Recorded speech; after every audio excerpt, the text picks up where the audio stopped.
And hello! Justice from Fuzzimp here. Check out fuzzimp.com. Summers are a really difficult time for a lot of musicians, gear manufacturers, etc. Not as many people interested, no major events. And I'm really working hard on some new products I want to push through development. So definitely check out fuzzimp.com. Discount code SUMMERS, SUMMERS, all caps for $45 off, or BIG30, Big 30. Put those in at checkout for massive discounts. But I figured today I would talk about the Drat pedal for a second, talk about some other topics. I talked previously about this pedal just briefly, and I figured why not plug it in and rip it for a second. It's a really fun, easy to use distortion based on my favorite variant of the Rat pedal. It's the second pedal I ever got, and it sounds really good for pop punk style power chords and a lot of other things as well. So I'm going to take this and plug it in. Thanks again for checking out all the videos lately. Trying something new. I know every content creator, musician, creative type is trying to make use of every social media platform, and right now TikTok's really big. I just don't feel like putting the emphasis on TikTok. I don't think it's as sustainable, and it's really difficult to pack high value content into really short form and really just be that grabby. I feel like I kind of do better at longer form content and like medium short, like minute long things, especially if it's like more produced. So anyway, we'll plug this in. Earlier today I was messing around with an acoustic and plugging it into the Creature pedal and using the gating to kind of help contain the noise, but at the time I didn't have my second camera, the one that I used for this, set up, and the audio didn't turn out how I wanted, so not able to show that off. So we've got our little PV Minx action here. Got our clean. We're going to kick on the Drat, everything about 6, and then we'll adjust from there as needed.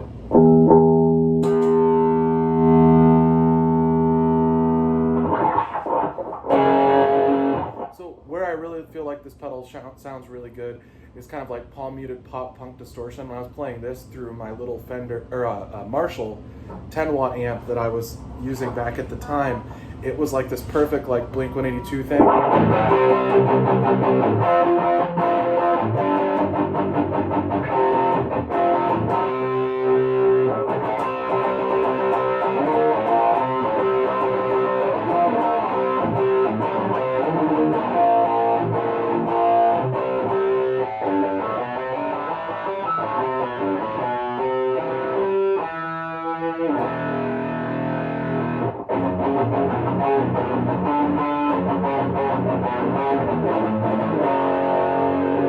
And then obviously you can get a little more chunky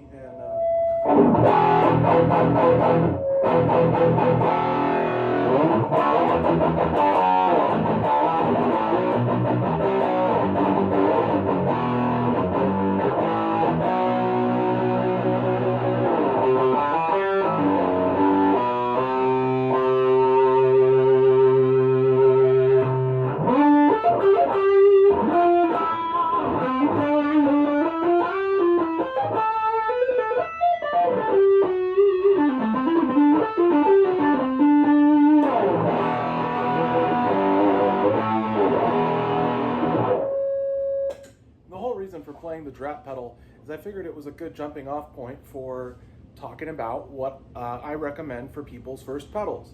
It's a question I see in tons of forums, tons of groups, and even like just among people, right? People who are learning about their guitars and wanting to get into things for the first time. Obviously now, like when I was starting out, practice amps were really basic.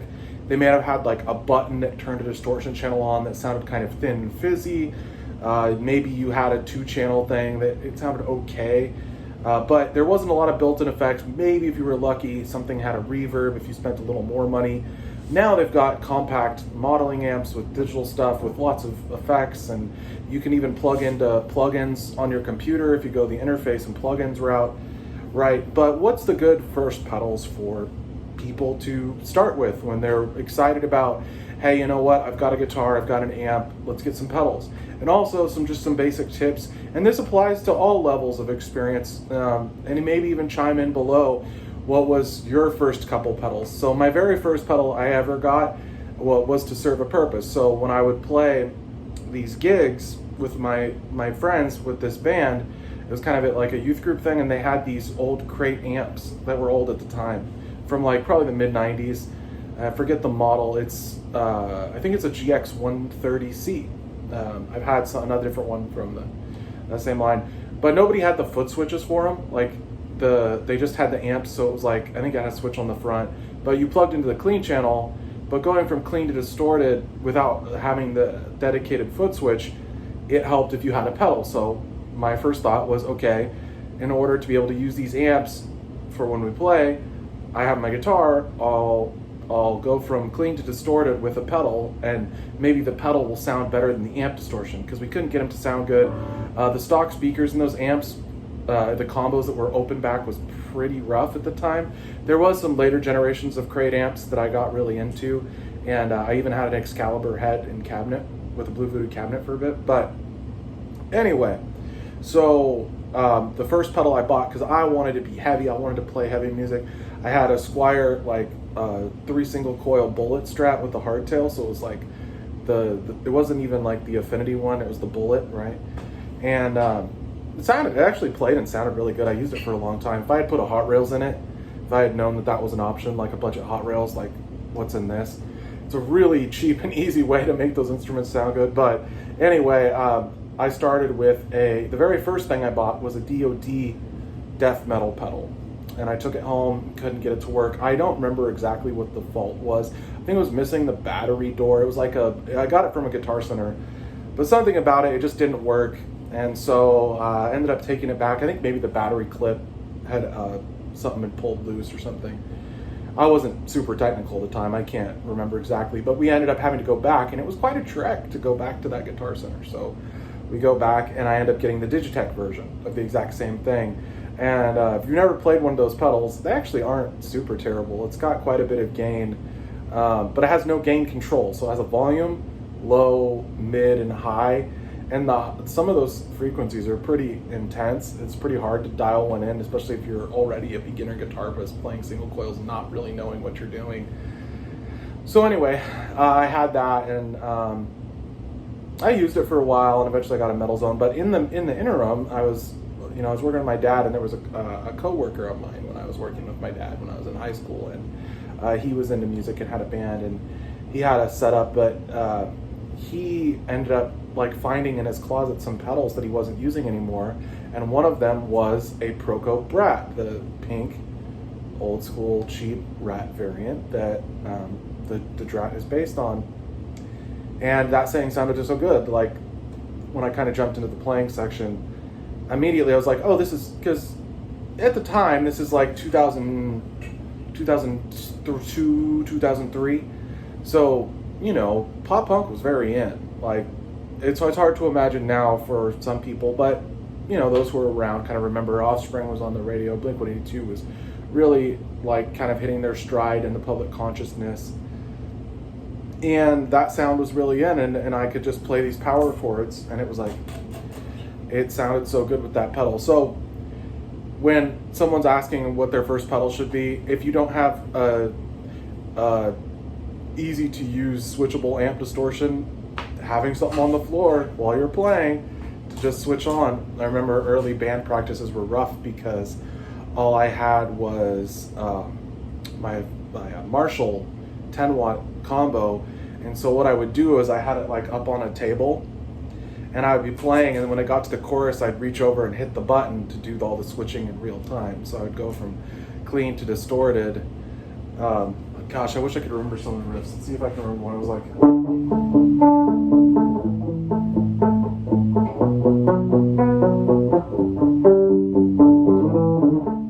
don't remember the name of the song, but it had this clean intro, and then it went to the distorted part, and it was like...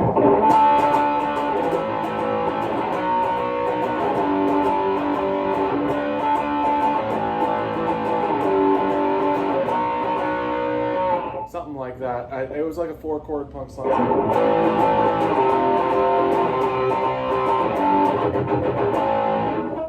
All those great 3 and 4 chord songs.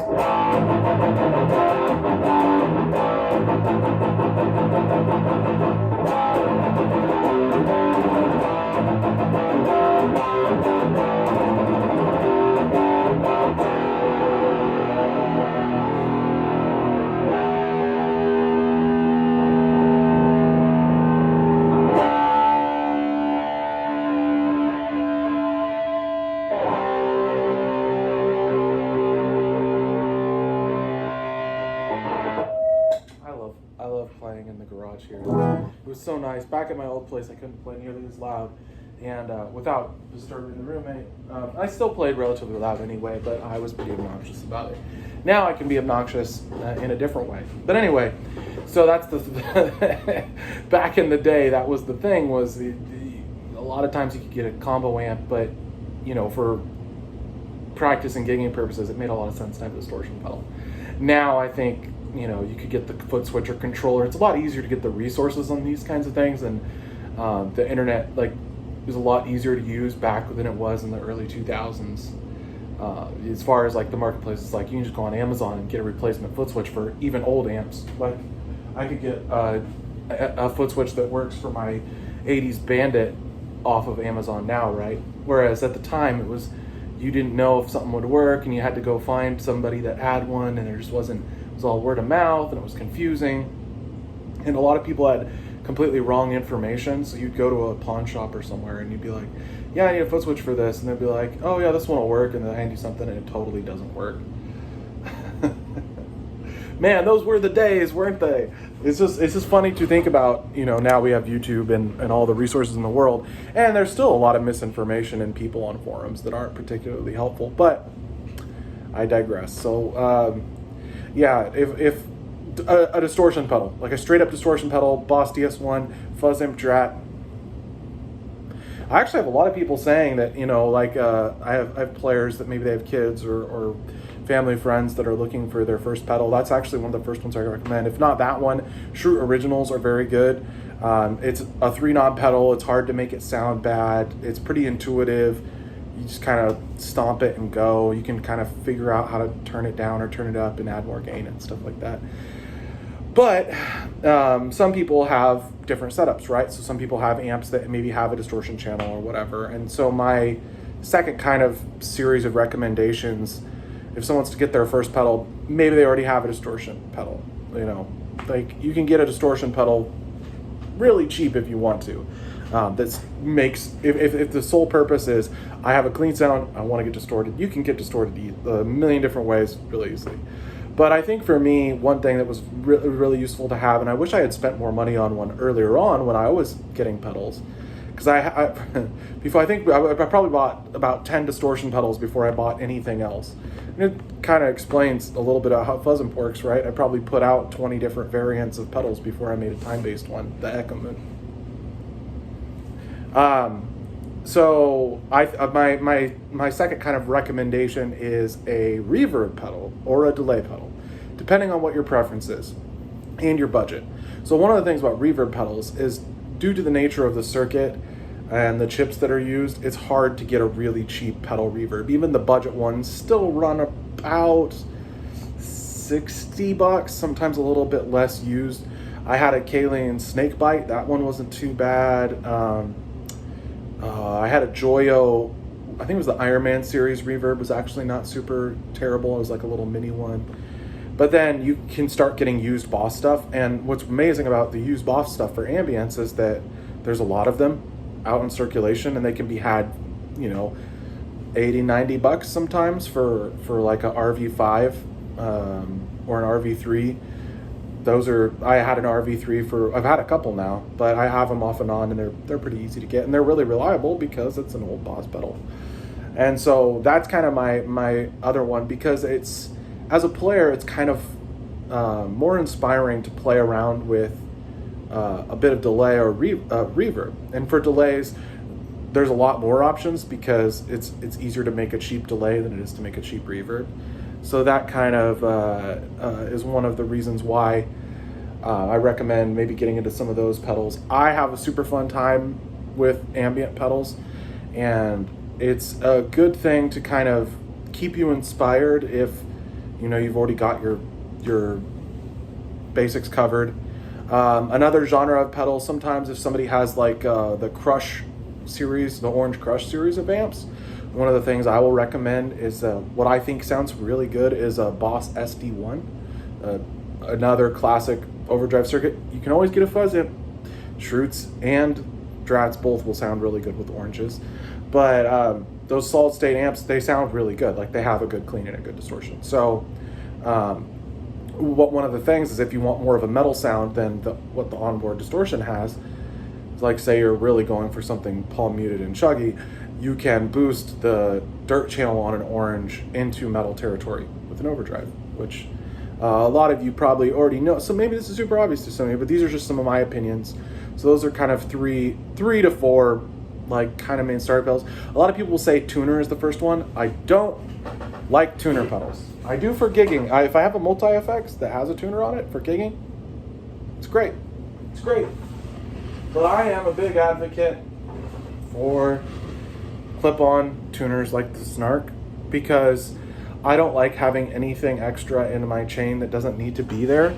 So I never had dedicated tuner pedals. I had, for when I was first starting out, I had one of those battery-powered Korg tuners, and those were really accurate. It actually was a pretty sweet deal that you just plugged your instrument jack straight into. I'd always check my tuning before and after, and I would leave it sitting on top of my amp when I was playing, and then go plug it in if I needed to mid-set, because the amp's right there. You just unplug it and plug it in and check it, and then repeat.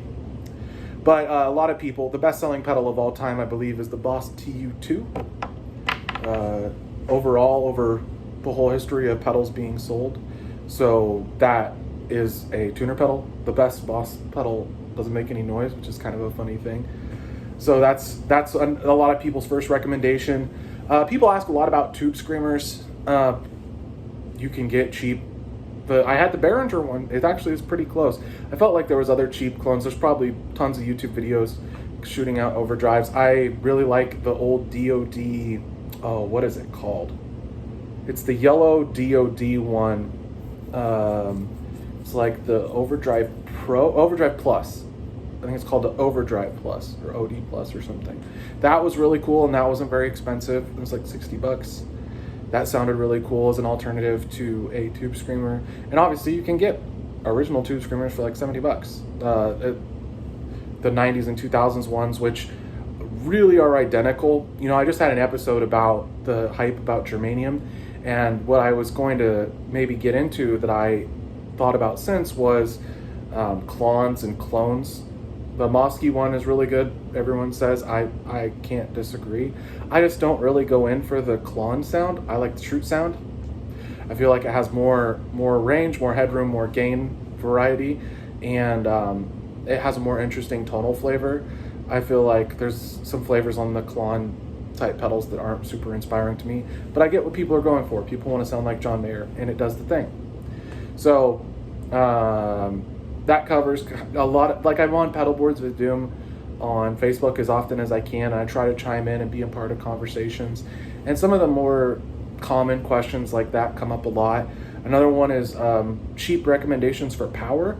So I just go to Amazon.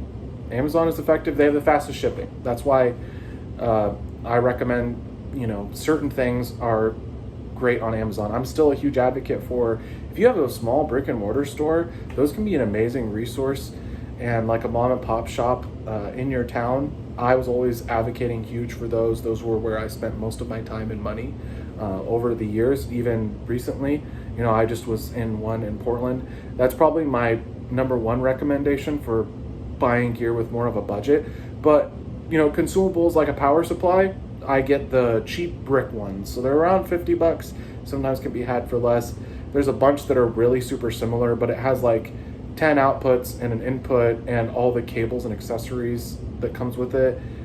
It's like they used to be a lot cheaper. They used to be like $15 to $25. Now I think they're like 25 to 40, 50-ish. And a lot of them are a rebrand. So there's like a Kaleen, Mosky. I've seen other branding on them. They all work about the same. I've been using those ever since I found out about them. And until you start stacking a ton of digital pedals in a chain, really low noise, and they sound great. They're built really well, and I never have any issues. It's what I test every Fuzzamp pedal on, is on one of those cheaper power supplies. I feel like it's an important kind of reference to not have a super high-end, like extra isolated special power supply for testing pedals before they go out to ship, because those can disguise issues that pedal may have. And then for cables, get the best cables you can afford. I actually really like this Amterco cable. I've been using this as my main cable I record and play with for quite a while, and this lived on the test bench for a long time. So I had a little Fender Frontman 10G and the Mosky power supply, and then I would plug the guitar into the pedal and test it on the cheap amp, and that was a mainstay of the rig for a long time. Right now I have the Minx and the Bandit, and those are filling in that capacity. But spend money on nice cables, because like a high-end cable like this, I forget exactly what he retails for. I like the coils, it's a cool looking cable. But like definitely invest a good, it can run you as much as 50 to 80 bucks for a decent instrument cable of 12 to 18 feet or 20 feet or whatever length is kind of standard. It differs by manufacturer, but like I had this pair of I really liked the Diodario stage cables. I think they still, American stage cables I think is what they're called. They had like these really nice heavy duty ends. Used those. I had a pair of those that I used for probably 10 years straight.